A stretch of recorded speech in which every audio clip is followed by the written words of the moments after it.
Boa noite, irmãos. Ganharam muito presente hoje, Dia das Crianças? Não ganhou nenhum? Isso é um problema sério. Afinal de contas, somos ou não somos filhos de Deus? Não, tenho certeza que você deve ter ganho um presente de Deus. Com certeza. Se somos filhos de Deus, então tem que ter presente. Dia das Crianças. Presente de Deus para nossas vidas. E com certeza você ganhou muitos presentes de Deus. Quero agradecer aos irmãos, conjunto maravilhoso que está começando, que Deus possa abençoar as vozes das irmãs, agradecer essa programação que nós tivemos hoje pela manhã, as crianças ontem de tarde, tivemos aqui uma programação muito boa também com as nossas crianças. Quero agradecer a irmã Alessandra na direção desse trabalho, que Deus continue abençoando ela, na sua equipe e todos que a ajudam. E pela manhã também tivemos a conclusão do trabalho das crianças. Você não trouxe, teu filho perdeu, viu? Teve doce, até eu comi, Então, eu sou criança, tem direito. Então, Deus abençoe a cada um, o seu trabalho de evangelismo, trabalho de missões, que nós continuemos assim a fazer a vontade de Deus. Eu sei que você já cumprimentou, ao seu irmão, que você viu, mas você tem certeza que não está vendo pessoas aqui, que é da nossa igreja, que são da nossa igreja, aliás, Você já orou por ela? Nós temos, por exemplo, a irmã Jacirema, que está enferma, irmão Silas, e outros tantos que estão enfermos e não estão aqui conosco. Você já orou por eles hoje? Devemos orar sempre pelos nossos irmãos. Estou vendo a gente pensando até a cabeça assim, não orei não. Então ore, Ore para que Deus possa também estar com eles, porque eles, infelizmente, por causa da doença, não podem estar conosco aqui. E outros até estão, apesar da enfermidade, Então nós também temos que orar por eles, porque afinal de contas, orando um pelos outros. A Bíblia nos ensina isso, que nós devemos manter a oração. Porque às vezes a gente não vê o que está passando dentro da pessoa, no coração da pessoa, no físico. E precisamos orar por eles, para que Deus possa abençoar a vida de cada um de nós aqui presente e aqueles que não estão aqui conosco. Que Deus abençoe a cada um de vocês. E hoje nós vamos continuar meditando ainda sobre a ideia de ser crianças, filhos de Deus. E eu quero convidar os irmãos a abrir as suas Bíblias em Marcos 10, e vamos ler os versículos de 13 a 30. Marcos 10, 13 a 30. Texto com certeza conhecido dos irmãos, Diz assim então: alguns traziam crianças para que Jesus lhe impusesse as mãos, mas os discípulos os repreendiam. Quando Jesus viu isso, ficou indignado e lhes disse: deixem vir a mim as crianças e não as impeçais, pois o reino de Deus pertence aos que são semelhantes a elas. Em verdade lhes digo que quem não receber o reino de Deus como uma criança, nunca entrará nele. Em seguida, tomou as crianças nos braços e impôs-lhes as mãos e os abençoou. Quando Jesus ia saindo, um homem correu em sua direção, pôs-se de joelho diante dele e perguntou: bom mestre, que farei para herdar a vida eterna? Por que me chamas bom? Respondeu Jesus. Ninguém é bom exceto um, que é Deus. Você conhece os mandamentos? Não assassine, não adultere, não furte, não dê falso testemunho, não engane ninguém, honre seu pai e sua mãe. Então o homem respondeu: mestre, a tudo isso tenho obedecido desde a minha adolescência. 30, continua. 21. Jesus olhou para ele com amor e lhe disse: falta uma coisa a você. Vá, venda tudo o que lhe possui e dê o dinheiro aos pobres, e você terá um tesouro no céu. Depois venha e siga-me. Diante disso, ele ficou abatido e afastou-se triste, porque tinha muitas riquezas. Jesus olhou ao redor e disse aos seus discípulos: como é difícil aos ricos entrar no reino de Deus. Os discípulos ficaram admirados com essa palavra, mas Jesus repetiu: filhos, como é difícil entrar no reino de Deus. É mais fácil um camelo passar pelo fundo de uma agulha do que um rico entrar no reino de Deus. Os discípulos ficaram perplexos e perguntavam uns aos outros: então quem pode ser salvo? Jesus olhou para eles e respondeu: para o homem é impossível, mas não para Deus. Todas as coisas são possíveis para Deus. Então Pedro começou a dizer: nós deixamos tudo para seguir-te. Jesus respondeu: em verdade lhes digo que ninguém que tenha deixado casa, irmão, irmã, mãe, pai, filho ou campos por causa de mim e pelo Evangelho, deixará de receber 100 vezes mais já no tempo presente, casas, irmãos, irmãs, mães, filhos e campos, com perseguições, e na era futura a vida eterna. Contudo, muitos primeiros serão últimos e os últimos serão os primeiros. Esse texto, irmãos, eu li de propósito ele como um só, onde Jesus Cristo é abordado, né, com aqueles pais que traziam seus filhos, e os discípulos meio que, vamos dizer assim, não atrapalham o mestre, né? Ele está fazendo um trabalho muito importante, e logo em seguida Jesus repreende os seus discípulos, né? Deixai vir a mim os pequenos, porque deles pertence ao reino dos céus, em outra versão. E Jesus, então, depois de ter abençoado, uma pessoa chega para ele, um jovem, né? Um homem chega para ele e diz para ele: bom mestre, eu quero entrar no céu, o que eu preciso fazer? E Jesus falou: olha, você pega o seguinte, tudo que você tem, né? Dá aos pobres e me segue. E aquele camarada ficou triste, porque ele era bem rico. E aí Jesus conclui dizendo que para um grupo de pessoas é muito difícil entrar no reino dos céus. Ele usa a expressão rico. Quando a gente junta esses dois textos, você vai encontrar uma coisa interessante. E comigo eu queria que você pensasse desses dois textos. Afinal de contas, não estão eles ali naquela posição, nessa ordem à toa. Não é porque aconteceu logo em seguida. Tem um motivo. Tudo que está escrito na Bíblia, do jeito que está escrito, tem motivo. Então vamos estudar um pouquinho esse texto e ver alguns detalhes. Primeiro, eu quero chamar a atenção dos irmãos para a postura daquele jovem diante de Cristo. Como é que aquele jovem se coloca diante de Cristo? Leia comigo de novo o versículo 17, mas leia agora com atenção, observando cada palavra. O que diz aí? Quando Jesus ia saindo, um homem correu em sua direção, pôs-se de joelhos diante dele e perguntou: bom mestre, que farei para herdar a vida? 4 coisas aqui, 3 coisas melhor me chamam a atenção e uma conclusão eu tenho dessa postura dele. Primeira postura dele. Primeira coisa que ele faz, o que ele faz? Ele vai em direção a Jesus. E quando ele vai em direção a Jesus, ele se ajoelha. Primeira coisa. Esse ato aqui, de se ajoelhar, naquela cultura, e ainda hoje em alguns países, né, tem algum significado. Você sabe qual o significado? Né? De reconhecer aquela pessoa a qual ele está se ajoelhando, né, se colocando como superior a ela. Ok? E ele usa uma expressão. Qual é a expressão? Bom mestre. Então aquele camarada mostra que ele tinha uma sabedoria já de início. Uma sabedoria em ver Jesus um bom mestre. E ele então se coloca abaixo, ajoelhando-se diante daquela figura, a figura de Jesus. Agora uma coisa interessante é quando ele diz bom mestre. Bom mestre. Essa expressão bom mestre é um reconhecimento pleno de que daquele mestre viria algo de muito bom para ele.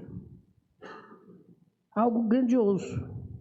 Aquele homem, vamos pensar assim, Jesus, tinha cultura, ensinos, coisas para passar que o engrandeceriam, que o edificariam, que o elevariam a um outro nível de conhecimento.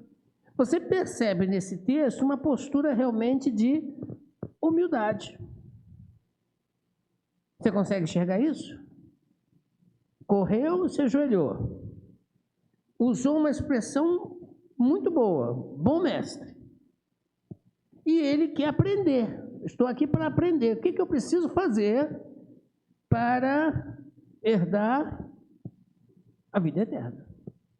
Postura muito boa. Essa postura, eu até encontro ela diante de muitas pessoas neste mundo. Não sei se vocês já viram pessoas, ou já conviveram com pessoas, que dizem exatamente isso. Que Jesus foi um grande mestre. E que tem muita coisa para ensinar. Sendo ela religiosa ou não, pertencendo a aqui pensamento filosófico ou não, ela tem essa visão. Muitas pessoas têm essa visão de que Jesus foi um grande mestre e que ele deixou muitos ensinamentos para nós a serem observados, a serem seguidos. Mas isso não basta. Por que não basta? Porque Jesus vem dar uma resposta a ele. Como Jesus conhece todos os corações, o meu e o seu, inclusive, ele dá uma resposta que não caminhou bem nos ouvidos daquele homem. Qual foi a resposta que ele deu? 18 a 20. Jesus já começa dizendo: por que você me chama bom? Há um só, ninguém é bom, só um, que é Deus. Aí Jesus Cristo coloca: você conhece os mandamentos? Pois bem. E ele diz que conhece, e além de conhecer, ele pratica aqueles mandamentos desde a sua adolescência. Vamos entender o que aquele rapaz está colocando diante daquela resposta de Jesus Cristo. Quando Jesus diz para ele: por que você me chama bom? Só um que é bom, Deus. Vamos fazer um parênteses aqui. Jesus também não é Deus? Por que ele não pegou para si essa palavra? Ele é Deus. Ele uma vez disse, né? Quem vê a mim, vê o Pai. Então, se ele diz que... por que você está me chamando de bom? Só um, que é Deus. Como quem diz? Eu não. Parece que ele está dizendo isso, né? Parece que ele está querendo colocar essa palavra. Você está me estranhando. Não. Só Deus. Só que essa palavra bom aqui, ela vai mais além do que simplesmente conhecer, saber, ter conteúdo. Ela vai mais longe. Ela diz ser perfeito. E por que Jesus faz essa comparação? Aí você vai entender no versículo seguinte, no versículo 19, quando ele diz: você conhece os mandamentos? Você conhece?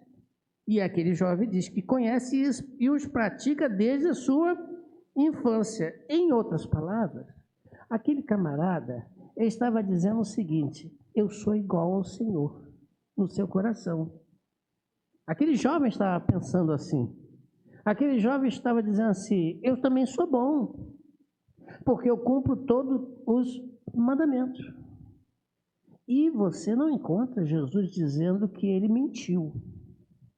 Em outras palavras, o camarada era realmente um religioso de primeira. Ele era cumpridor das leis ali ao pé da letra. Então ele se coloca na posição de bom como Jesus. Parece que naquelas palavras daquele jovem, ele está dizendo o seguinte, e Jesus sabia: olha, assim como o Senhor é bom, eu também sou bom, porque eu pratico a lei bonitinho ali. E aí Jesus, conhecendo o coração daquele jovem, diz: você está longe de ser bom, porque só há um que é perfeito, Deus. Daí Jesus Cristo falar para ele que falta uma coisa. Você não é tão bom assim. Você não é tão perfeito assim. Vamos pensar um pouco? Vamos refletir? E ele, nessa colocação, ele está fazendo com que aquele homem reflita sobre uma teoria que existia, e até hoje algumas pessoas pensam isso, de que ser cumpridor da lei basta para Deus. Paulo, em 2 Coríntios, capítulo 3, versículo 4 a 6, diz uma coisa interessante aqui. Veja comigo, 2 Coríntios 3, 4 a 6. Paulo, ele escrevendo aos Coríntios, na sua segunda carta, ele diz o seguinte para aquelas pessoas: esta é a confiança que eu e você temos diante de Deus por meio de Cristo. Que não sejamos capazes por nós mesmos de reivindicar coisa alguma como sendo nossa. Aquele rapaz, em outras palavras, estava reivindicando o quê? O seu direito de vida eterna. Mas no caso da dúvida, o que eu preciso fazer mais? Vai que eu esqueci alguma coisa. Eu quero herdar a vida eterna. Será que eu esqueci de alguma coisa? Porque eu sou bom, eu pratico a lei. Desde o início, desde a minha infância, desde pequeno, desde que eu me entendo por gente. Estou lá, bonitinho. Então eu vou consultar um mestre, e Jesus é visto como tal, um bom mestre, um camarada que também cumpria a lei. Você não vê Jesus Cristo cumprindo a lei, né? O tempo todo? Então vamos ver nele se de repente está faltando alguma coisa comigo. Nessa ideia de eu ser igual a Jesus, Jesus Cristo dá vamos dizer assim, um tapa no rosto deles de luva, né? Você não é tão bom assim. E Paulo diz aí, continuando no versículo, o seguinte, que você e eu não temos direito nenhum de reivindicar nada. Por quê? Porque nós não somos capazes, por nós mesmos, de conquistar alguma coisa. A nossa capacidade vem de Deus. E aí Paulo continua. Ele nos capacitou, você e a mim, ele nos capacitou para sermos ministros de uma nova aliança. Não da letra, ou seja, da lei. Não da letra, mas da lei. Mas do Espírito. Porque a letra mata, mas o Espírito vivifica. Na cabeça daquele jovem, o fato de cumprir toda a lei ali, à risca, estava lhe dando direito de entrada no céu. Olha a mente dele. Que também não é muito diferente de hoje. Quantas pessoas acham que vão entrar no céu porque são bons religiosos? Não é verdade? Quantas pessoas acham que vão entrar no céu porque são boas pessoas? Que praticam boas obras? Quantas pessoas acham que vão entrar no céu porque Deus é bom e por causa disso não vai mandar ninguém para o inferno? Quantas pessoas você não pensa que existe aí achando que Deus é maravilhoso, Deus ama todo mundo e você deve ir até Ele do jeito que você está e permanecer do jeito que você está e viver a vida maravilhosa que você tem e que você quer viver e está tudo certo para com Deus? Quantas pessoas pensam assim? Eu vou entrar no céu porque quando eu era pequititinho, minha mãe me levou lá naquela igreja e me fez a introdução lá religiosa e agora eu estou garantido para a vida eterna. Quantas pessoas pensam assim? Se acham bons, capazes. Mas Jesus Cristo, conhecendo os corações, você está totalmente enganado, redondamente enganado. E Paulo coloca isso, a letra mata. Por que a letra mata? Porque a letra, ela aponta como espelho o nosso pecado, as nossas falhas. Por mais que a gente queira, ninguém é perfeito o suficiente para cumprir toda a lei. Um dia quebra. Você acha que aquele jovem na sua vida, de infância até aquele momento da idade que ele encontrou com Jesus Cristo, você acha que ele nunca contou uma mentira? Coisa mais simples, banal. Você acha que ele nunca pensou mal de alguém? Você acha que aquele rapaz nunca tentou alguma coisa por meios obscuros? Não sei. Hã? E você acha que ele era perfeito? Só há um que é perfeito, que é Deus. Só um que é perfeito, cumpridor de toda a lei. Jesus Cristo. Então é impossível que o homem seja bom. É impossível que você e eu sejamos bons. Então por isso nós não temos direito. A letra, então, portanto, diz Paulo, ela tem, infelizmente, perfeita do jeito que ela é, uma responsabilidade que é apontar o nosso erro e, com isso, condenar-nos à morte. Mas o Espírito Santo, o Espírito de Deus, que através de Cristo aqui neste mundo, deu sua vida, cumpriu toda a lei, morreu sem pecado e, por causa disso, deu a cada um daqueles que desejarem a possibilidade de entrada no céu.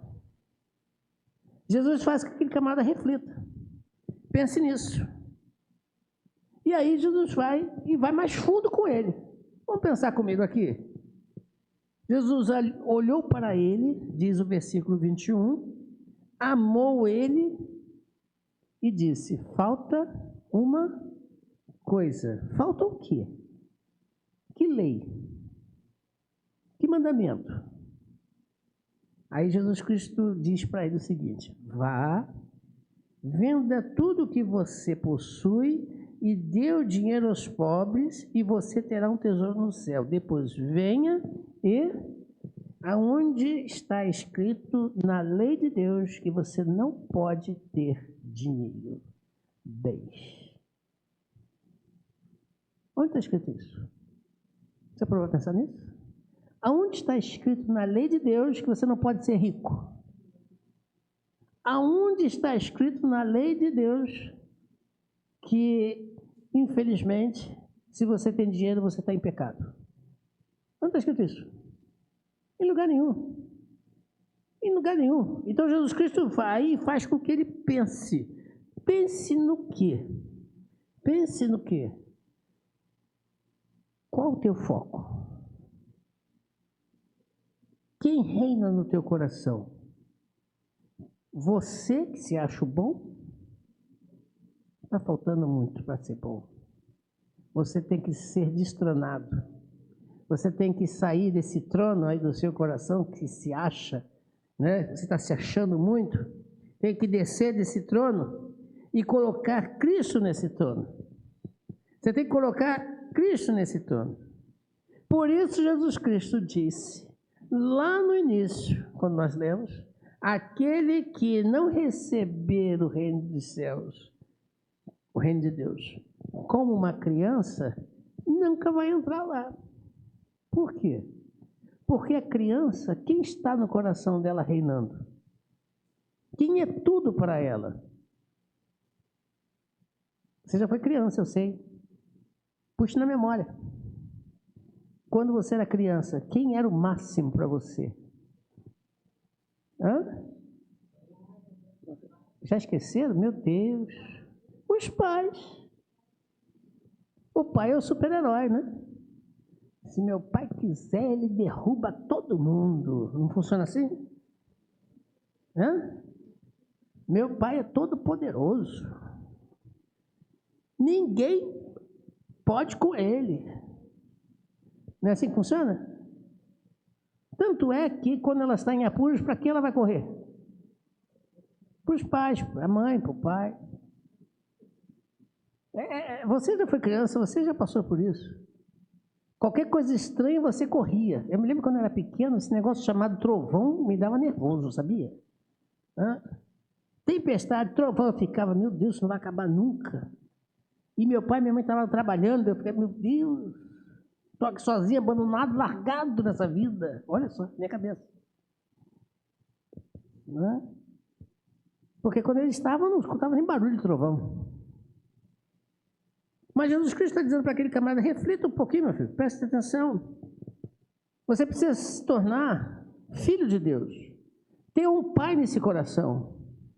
Porque se você não for como uma criança que tenha o pai, Deus no teu coração, tu não entra nesse céu. Não é o dinheiro o problema dele. O problema dele é que o dinheiro representava ele. Uma outra figura, também do judeu. E que tem muita gente pensando a mesma coisa hoje. Se você está bem de vida, você é abençoado. Se você não está bem de vida, você não é abençoado. Se você tem um bom salário, Deus está te abençoando. Se você precisa de ajuda para sobreviver, você está em pecado. Deus não está te abençoando. Se você tem um carro na garagem, Deus está te abençoando. Se você tem uma limusine na garagem, olha, Deus te abençoou bastante, hein? Mesma mentalidade de hoje. Só que Deus não pensa assim. Não é por aí. Não é por esse caminho, não. Não vai por aí, não. Quantas pessoas pensam que só são filhos de Deus quando são abençoados? Porque se passar por um problema, uma dificuldade, como eu falei de manhã, Deus o abandonou, Deus não quer saber dele, Deus nem olha para ele, nem ouve assim. Não é por aí. Então Jesus Cristo faz com que aquele jovem reflita, peraí, quem é que está aí no teu coração como pai? Teus bens, a tua riqueza, a tua ideologia religiosa ou o próprio Deus? Quem é que está no teu coração aí? Pensa um pouquinho, raciocina. E aquele jovem olhou para trás, raciocinou, eu tenho muito dinheiro. Esse negócio de desfazer dos meus bens, não dá certo não. Vou-me embora. E foi exatamente isso que ele fez. Ele não recebeu o reino dos céus como uma criança. Não se colocou como filho de Deus. Filho de Deus. E diz o versículo 22, que ele depois olhou e ficou abatido. E retirou-se, afastou-se de Cristo. Triste, porque tinha muitas riquezas. Aí Jesus vem e diz uma coisa interessante. Acompanha aí o versículo 23. O que diz Jesus? Versículo 23. Jesus olha ao redor e disse a seus discípulos: como é difícil aos ricos, ou seja, aqueles que têm no seu coração não Deus como Pai, entrar no reino de Deus. Aí, repare, os discípulos ficam olhando um para o outro, como quem diz assim, não entendemos nada. Né? Aí quase que Jesus Cristo fala como hoje nós falamos às vezes, né? Quer que eu desenhe? Ele repete a frase, só que ele acrescenta uma palavra. Qual é a palavra? Versículo 24. Qual é a palavra? Filhos. A palavra aí, filhos, quer dizer, aquele que é gerado de alguém. Lá no início, crianças, pessoa pequena, criança. O ser humano é infantil ainda. Dependente. Aquele que precisa de braços, de um colo. Olha que coisa bonita. É aquele que se coloca dependente de alguém. E aqui ele diz, vocês são gerados. Filhos, presta atenção. Vou repetir a frase. Só não peça para desenhar. Como é difícil aquele que tem como pai o mundo entrar no reino dos céus. Como é difícil aquele que tem como pai outro Deus que não sou eu. E você vai lembrar de um texto que Jesus Cristo coloca lá em João 8, versículo 44 a 45. E nesse texto você identifica exatamente quem era o pai dele, daquele jovem. O que diz Jesus? Vocês pertencem ao... Poxa, pastor, a palavra pesada para aquele jovem. É assim. Acompanhe. Vocês têm como pai o diabo e querem realizar o desejo dele. Ele foi homicida, assassino, desde o princípio e não se apegou à verdade. Agora você já pinta o quadro. Ele não se apegou à verdade. Quem é a verdade? Jesus. Por quê? Porque não há verdade nele. Quando mente, ou quando engana, ou quando ele adultera a verdade, fala sua própria língua, pois é mentiroso, enganador e pai do engano, da mentira. No entanto, vocês não creem em mim, ou seja, não entregam suas vidas a mim, não me colocam como pai, por quê? Porque eu lhes digo a verdade. Foi exatamente isso que Jesus Cristo disse para aquele jovem. Falta-te uma coisa. Falta o quê? Falta que no seu coração você precisa destronar esse pai do engano, da mentira, e colocar a Deus nele, para que possa então ser filho. Aquele jovem, infelizmente, continuou tendo como pai o diabo. Saiu dali continuando assim a viver no engano da religiosidade, achando que estaria entrando no céu só porque um cumpridor da lei. Achou que ele era bom. Eu sou bom. Nunca fiz mal a ninguém. Mentira. Continuou ainda no engano.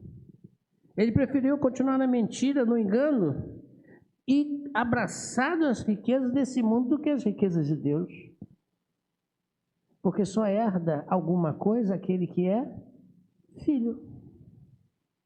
Não é verdade? Não é assim que funciona? Pai e a mãe morreu. Quem herda os bens dos pais? Inclusive as contas, né? Mas é. Os filhos. O céu, Cristo morreu. Mas ele ressuscitou. Com a sua morte, ele deu direito a todos quantos desejarem herdar o céu quando se tornam filhos dele. Quando vierem a se tornar filhos dele. Aquele jovem preferiu continuar na mentira, no engano, do que seguir a Cristo, a verdade, a vida. Ele preferiu ter a mentira, o engano como pai, do que Jesus Cristo, que é a vida. Então, repare, hoje aproveitando o Dia das Crianças, né? Vai aproveitando. Jesus Cristo foi bem enfático. Quem quiser receber o reino de Deus, tem que se tornar ou ser como uma criança. Tem que ser. Não tem como. Não tem como ser de outra maneira. Para entrar no reino tem que ser como uma criança, filho gerado de Deus. Não tem como, não tem outra maneira de ser. E ter Ele, Deus, como Pai. Não ser religioso, não é isso. Jesus Cristo não está trabalhando nisso e nem está indo por este campo. Porque aquele que fizer isso, receberá de Deus muito mais do que tem aqui. Você repara isso nos últimos versículos 29 e 30. Eu acho que eu não botei ali para o pessoal ali da Data Bênção reproduzir. Os versículos 29 e 30 diz o quê? Digo-lhes a verdade. Ninguém que tenha deixado pais, casas, irmãos, mães, filhos, campos, seja lá o que for, por amor a Cristo, por amor ao Evangelho, esses que deixaram tudo, receberá 100 vezes mais. Porque casa passa, mães, pais passam. Ou não passa? Passa. Casas, irmãos, mães, irmãs, pais, campos, seja lá o que for, tudo vai passar. Não é? Tudo passa. Um dia vai deixar de existir. Mas o que é eterno, que é o céu, será muito melhor. Então, quando Jesus Cristo faz esse fechamento com esse jovem, ele vai embora. A pergunta é, somos filhos de Deus? Então, o caminho é o contrário. Fazer o seguinte, o que aqueles discípulos fizeram. Então, nesse caso, quem pode ser salvo? Pergunta feita. Para você é impossível, mas para Deus é tudo possível. Deixe Ele resolver esse problema. Entregue sua vida a Deus e o mais Ele fará. Que Deus possa nos abençoar. Você que está aí através da nossa rede também, que ouviu essa palavra, também pode pensar. Pensar no seguinte, se você não é, passe a ser filho de Deus. Porque se não for dessa maneira, você não entra no reino dos céus. E Deus quer que todos entrem. Para isso Ele veio. Para isso Ele mandou Jesus Cristo. Para que em Jesus Cristo, nós, como irmãos em Cristo, cordeiros com Cristo, entremos no reino eterno. Vamos orar e logo depois vamos cantar. Em 212, não é isso, irmão?